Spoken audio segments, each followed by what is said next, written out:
नमस्कार, आप सुन रहे हैं माही संदेश ट्यूसडे थॉट्स। सुनो कहानी विद रोहित कृष्णनंदन।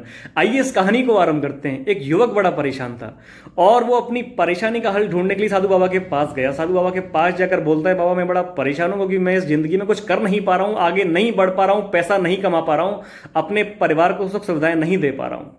बाबा उसकी बात को समझ चुके थे। उन्होंने उस युवक को अपने साथ चलने के लिए कहा। जैसे ही वो उस युवक को समुद्र के किनारे पर लेकर पहुंचे, उन्होंने उस युवक से कहा कि जितने भी तुम असंख्य कंकड़ यहां देख रहे हो, इन्हीं कंकड़ों में से एक कंकड़ ऐसा है जिसके स्पर्श मात्र से वस्तु सोना बन जाती है। अब उस युवक को बड़ा आश्चर्य हुआ। साधु बाबा ने कहा कि मैं तुम्हें उस कंकड़ की पहचान बता रहा हूं। उस कंकड़ की पहचान यह है कि उसका स्पर्श गर्म है और बाकी जितने भी कंकड़ यहां पड़े हैं उनका स्पर्श शीतल है, वो ठंडे हैं। तुम्हें बस उस कंकड़ की पहचान करनी है और उस कंकड़ को तलाशना है। अब साधु बाबा वहां से जा चुके थे। अब वो युवक प्रतिदिन वहां आता और कंकड़ की तलाश करता और वो लगातार जितने भी वहां कंकड़ थे हाथ में लेता। जैसे ही स्पर्श शीतल लगता वो उस कंकड़ को समुद्र में फेंक देता ताकि वो कंकड़ उनमें मिले नहीं और ताकि उसकी मेहनत व्यर्थ नहीं जाए। लगातार इस चीज को 8 महीने हो चुके थे, लेकिन उसे सफलता नहीं मिली।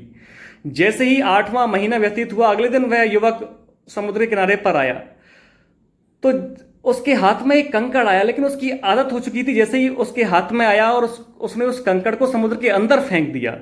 अब 2 सेकंड बाद उसने महसूस किया कि ये वही कंकड़ था जिसका स्पर्श गर्म था, लेकिन वो उस कंकड़ को समुद्र के किनारे से दूर समुद्र में फेंक चुका था।